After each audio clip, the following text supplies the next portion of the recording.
कहानी शुरू होती है और हम एक टीनेज लड़के को अपनी साइकिल से कहीं जाते हुए देखते हैं। इस लड़के का नाम रुडी है। जैसे ही वे आगे बढ़ रहा होता है, रास्ते में उसे एक बस नजर आती है जिसका दरवाजा अपने आप ही खुल जाता है। वे अपनी साइकिल रोककर उस बस के अंदर मौजूद लोगों को आवाज लगाने लगता है, लेकिन तभी उस बस में मौजूद कोई अनजान सी पावर उसे अंदर खींच लेती है और बस का दरवाजा बंद कर देती है। इसके बाद वो पावर उसे उसी बस के अंदर बड़ी बेरहमी से खत्म कर देती है और ये सीन यही कट हो जाता है। अगली सुबह हमें शहर में ही स्टीव और उसकी फैमिली को दिखाया जाता है जो उसी बस से किसी ट्रिप के लिए जा रहे होते हैं। दरअसल वह बस उन्हीं की थी जिसे उन्होंने अभी अभी खरीदा है। अब स्टीव अपने कुत्ते को लेने के लिए जाता है जहाँ उसे जेरी नाम की एक औरत मिलती है जो उसे अपने खोए हुए बेटे रूडी के बारे में पूछती है, जिसके बाद स्टीव कहता है कि उसे इस बारे में कोई भी जानकारी नहीं है। इसके बाद वह बस के अंदर आ जाता है और हम वहाँ पर स्टीव के भाई जय, उसके डैड चार्ल्स और उनकी वाइफ जेनिफर और उसकी बेटी ओलिविया को देखते हैं जो एक ट्रिप के लिए जा रहे हैं। अब थोड़ी ही देर बाद वे लोग उस बस से अपने ट्रिप के लिए आगे बढ़ते हैं और कुछ ही देर में वो लोग शहर से बाहर आ जाते हैं जहाँ पर वे सारे लोग बहुत ही एंजॉय कर रहे होते हैं। इसी बीच हम गाड़ी चला रहे चार्ल्स को देखते हैं जो गाड़ी में मौजूद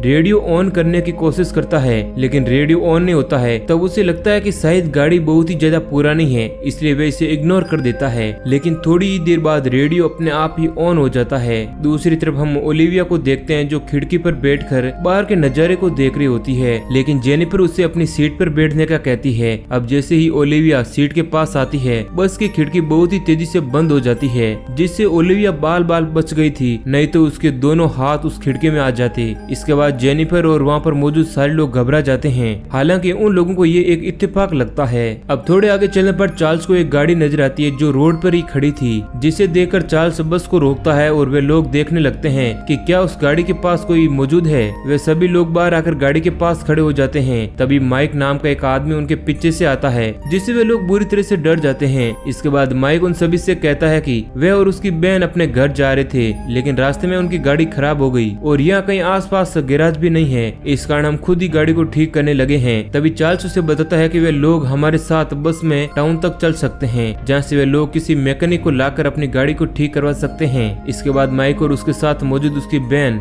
सामंता चार्ल्स की बातों को मानकर उसकी बस में आ जाते हैं और वे लोग आगे बढ़ते हैं। अब इसके बाद सामंता बस में ही मौजूद बेसिन के पास मुंह धोने के लिए जाती है, जहाँ उसे बेसिन के अंदर पानी की जगह खून नजर आता है और उसी बेसिन में उसे बालों को एक गुच्छा भी मिलता है जिसमें बालों के साथ साथ खून भी लगा हुआ था। अब ये देखकर वह डर जाती है और चिल्लाने लगती है, जिसके बाद वहाँ पर उसका भाई माइक आता है। तब सामंता उसे सारी बातें बताती है। अब इसके बाद जब वे दोनों वापस अंदर नजर मारते हैं तो उन्हें वहाँ पर कोई भी खून नजर नहीं आता है, जिसके बाद उन लोगों को लगता है कि शायद ये सामंता का वहम होगा। अब इसके बाद हम चार्ल्स को देखते हैं जो स्टीव को मैप देखने के लिए कहता है। इस दौरान जब स्टीव उस मैप को निकाल रहा होता है तो उस गाड़ी के असली ओनर के कागजात भी वहाँ पर पड़े होते हैं। तब उन्हें पता लगता है कि रॉबर्ट एलन नाम के एक आदमी की ये बस पहले हुआ करती थी, जो अब स्टीव और उसकी फैमिली ने खरीद ली है। अब मैप देखकर चार्ल्स उन सभी को कहता है कि वे अपनी मंजिल पर 15 मिनट में पहुंच जाएंगे। अब वे लोग एक बार फिर से आगे बढ़ते हैं। इसी बीच हम माइक को देखते हैं जो जेनिफर को थैंक यू कहता है, क्योंकि उन्हें उस वीरान जगह पर किसी भी आदमी ने लिफ्ट नहीं दी और न ही उनके पास उनकी मदद के लिए कोई रुका। अब उन लोगों को आगे बढ़ते हुए लगभग आधा घंटा हो चुका है, लेकिन उन्हें अपनी मंजिल कहीं भी नजर नहीं आई थी। अब इसके बाद जय चार्ल्स के पास आकर चार्ल्स को पूछता है कि उसने तो 15 मिनट का बोला था और हमें पूरा आधा घंटा हो चुका है। तब चार्ल्स उसे बताता है कि रोड इतनी ज्यादा अच्छी नहीं है, इस कारण उन्हें टाइम लग रहा है। लेकिन तभी हम देखते हैं कि बस अपने आप ही हाई स्पीड पकड़ देती है, क्योंकि उसका एक्सीलेटर अपने आप ही स्पीड पकड़ने लगता है, जिस कारण बस में मौजूद सारे लोग बुरी तरह से डर जाते हैं। बस अब कंट्रोल से बाहर हो चुकी थी और बड़ी ही तेजी से आगे बढ़ रही होती है, जिस कारण बस का एक पेड़ से एक्सीडेंट हो जाता है और हर कोई अपने आप को बचाने की कोशिश करता है। लेकिन इसी बीच माइक उस एक्सीडेंट में मारा जाता है। अब ये देखकर सामंता को बहुत ही ज्यादा दुख होता है। सारे लोग अब बस से नीचे उतरते हैं। एक्सीडेंट के कारण चारों तरफ धुआं फैल चुका है, लेकिन सामंता उसी बस में अपने भाई माइक की डेड बॉडी के पास बैठी हुई थी। तभी उसे ऐसा लगता है कि शायद उसके पीछे कोई है और हम एक आदमी की आत्मा को देख पाते हैं। हालांकि सामंता उसे नहीं देख पाती है। वे बस से बाहर आ जाती है, जहाँ वे सारे लोगों को अपने भाई माइक की मौत के लिए जिम्मेदार ठहराती है और उन लोगों पर गुस्सा करती है। इसके बाद हम जेनिफर को देखते हैं जो वापस उसी बस के अंदर जाती है, जो देखती है कि बस के अंदर मौजूद टीवी अपने आप ही ऑन हो चुका है। वे देखती है कि जिस तरह से उन्होंने इस ट्रिप को स्टार्ट किया था वही अब उस टीवी में दिखाया जा रहा था और उस टीवी में एक लड़की भी नजर आती है जिसकी बॉडी पर बहुत सारा खून लगा था, जिसे देखकर जेनिफर बुरी तरह से डर जाती है। उसे कुछ भी समझ नहीं आता है और वे डर के मारे वापस बाहर आ जाती है। इसके बाद सारे लोग बस को वापस से स्टार्ट करने की कोशिश करते हैं। अब चार्ल्स बस के बोनेट को खोलकर चेक करने लगता है। इसी बीच हम देख पाते हैं कि गाड़ी का स्विच अपने आप ही ऑन हो जाता है, जिस कारण बस भी स्टार्ट हो जाती है और बाहर काम कर रहे चार्ल्स के हाथों में इस दौरान चोट लग जाती है, जिससे उसके हाथों से बहुत सारा खून निकलने लगता है और वे सारे लोग डर जाते हैं। इसके बाद स्टीव उस गाड़ी को स्टार्ट करने की बहुत ही कोशिश करता है, लेकिन वे बस स्टार्ट नहीं होती है और देखते ही देखते वहाँ पर रात हो जाती है। अब ये सारे लोग फिर से उसी बस में रात गुजारने का सोचते हैं। तभी जेनिफर फ्रिज खोलकर कोल्ड ड्रिंक पीने लगती है, लेकिन वो कोल्ड ड्रिंक अब खून में बदल चुकी थी और खून देखकर जेनिफर उसे फेंक देती है और अब उन सभी को फ्रिज में मौजूद सारा खाना भी खराब नजर आता है। जेनिफर को समझ नहीं आता है कि आखिर उन लोगों के साथ हो क्या रहा है। इसके बाद हम सभी लोगों को देखते हैं जो कि सो रहे हैं। अब रात होने पर जेनिफर बाथरूम के लिए बाहर जाती है, जहाँ उसे एक लड़की नजर आती है जो कि बहुत ही दूर खड़ी थी, जो धीरे धीरे उसकी तरफ आगे बढ़ती है। अब उसको देखकर जेनिफर डर जाती है। तभी वहाँ पर जे आता है जो उसे संभालता है। इसके बाद जेनिफर को वो लड़की कहीं भी नजर नहीं आती है और फिर वे दोनों सोने के लिए चले जाते हैं। सुबह होने पर वे सारे लोग एक बार फिर से गाड़ी को स्टार्ट करने की कोशिश करते हैं। वही हम जेनिफर की बेटी ओलिविया को देखते हैं, जिसे बस के अंदर एक रस्सी मिलती है, जिससे वे खेलने के लिए वहीं पास ही में चली जाती है। वहीं दूसरी तरफ जय अब उस गाड़ी को स्टार्ट करने की कोशिश करता है और थोड़ी ही देर बाद वे स्टार्ट हो जाती है, लेकिन वह गाड़ी अब रिवर्स जाने लगती है और वहीं पीछे खेल रही ओलिविया के ऊपर चढ़ जाती है, जिससे सारे लोग घबरा जाते हैं और उस गाड़ी को आगे करने की कोशिश करते हैं, लेकिन वह गाड़ी आगे नहीं बढ़ती है, जिससे ओलिविया की मौत हो जाती है। अब ये सब देखकर स्टीव को जय के ऊपर बहुत ही गुस्सा आता है, क्योंकि उसे लगता है कि शायद उसी ने जानबूझकर गाड़ी रिवर्स की, जिससे ओलिविया मारी गई। हालांकि जय उससे बताता है कि इसमें उसकी कोई भी गलती नहीं है, गाड़ी अनकंट्रोल हो गई थी। इसके बाद सारे लोग घबरा जाते हैं। उन सभी को लगता है कि शायद उन लोगों के पीछे कोई सुपर नेचुरल पावर पड़ चुकी है, जो उन्हें कंट्रोल करके एक एक को खत्म कर रही है। इसके बाद सामंता स्टीव को कहती है कि हमें यहाँ से किसी न किसी तरह से निकलना होगा, इसलिए किसी न किसी को तो हाईवे पर जाकर मदद लानी होगी। इसके बाद जय इस काम को करने के लिए तैयार हो जाता है। वहीं हम जेनिफर को देखते हैं जो कि बहुत ही ज्यादा परेशान है, जिसे अपनी बेटी ओलिविया की याद आ रही है। इसके बाद वे बस के अंदर आ जाती है, जहाँ टीवी में उसे अपनी बेटी ओलिविया नजर आती है। वे देखती है कि जिस तरह से ओलिविया उस गाड़ी के नीचे आई थी, वही सीन उस टीवी के अंदर दिखाया जा रहा है, जिसे देखकर जेनिफर को लगता है कि शायद ये घटना प्रेजेंट टाइम में घट रही है और वे बाहर आकर मौजूद लोगों को ओलिविया को बचाने के लिए चिल्लाने लगती है, लेकिन दरवाजा बंद हो जाता है। तभी हम वहाँ पर एक आदमी की आत्मा को देखते हैं, जो बस के अंदर पड़ी हुई रस्सी की मदद से जेनिफर का गला घोट देती है, जिस कारण जेनिफर भी वहीं मारी जाती है।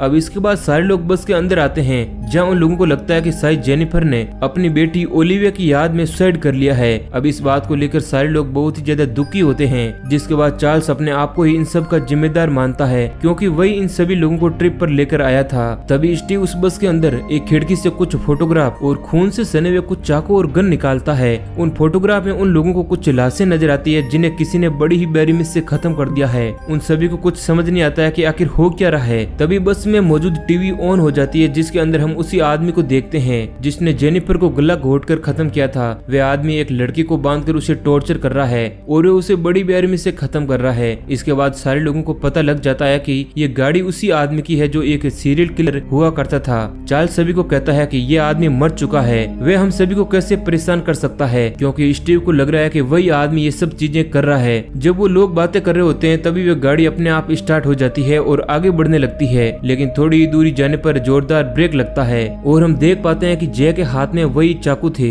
जो अब सीधे जाकर उसके गले में घुस जाते हैं, जिस कारण वह भी मारा जाता है। अब ये सब देखकर वे लोग फिर से घबरा जाते हैं और उस बस से बाहर आने की कोशिश करते हैं, लेकिन चार्ल्स ही अकेला उस बस से बाहर निकल पाता है, क्योंकि सामंता और स्टीव के बाहर निकलने से पहले ही उस बस का दरवाजा बंद हो जाता है। जिसके बाद चार्ल्स अकेला ही शहर की तरफ जाकर मदद लाने के लिए सोचता है। तभी बस में मौजूद स्टीव के ऊपर वही आत्मा कंट्रोल कर लेती है और वो उसी गन से चार्ल्स को शूट कर देता है, जिससे चार्ल्स भी मारा जाता है। अब इसके बाद स्टीव बहुत ही ज्यादा गिल्टी फील करता है और अब उसकी सारी फैमिली भी खत्म हो चुकी थी। तब उसे लगता है कि शायद अब उसे भी मर जाना चाहिए, जिस कारण वह अपने आप को ही शूट कर लेता है। अब सिर्फ सामंता ही उन लोगों में बच पाई थी, जो किसी तरह से बस से बाहर निकलने के लिए दरवाजा खोलने लगती है, लेकिन बहुत ट्राई करने के बावजूद भी बस का दरवाजा नहीं खुलता है और ऐसे करते करते शाम से रात हो जाती है और रात से वापस सुबह हो जाती है। अब उसको भूख भी लगने लगी थी, लेकिन बस के अंदर किसी भी तरह का खाना नहीं मिलता है और न ही उसे पीने के लिए पानी मिलता है। इस कारण वह बहुत ही ज्यादा निराश हो जाती है और अब उसे भी लगने लगता है कि वह आत्मा शायद उसे भी खत्म कर देगी। अब उसी वक्त उस बस के अंदर का सारा वातावरण चेंज होने लगता है और वह बस पूरी तरह से हिलने लगती है। तभी उसे बस में उसी आदमी की आत्मा नजर आती है जो एक लड़की के सर को बालों सहित उखाड़ रहा होता है और ये वही सीरियल किलर है जिसकी आत्मा उस बस में रह रही है और वह आए दिन ऐसे ही लोगों को अपना शिकार बना रही है।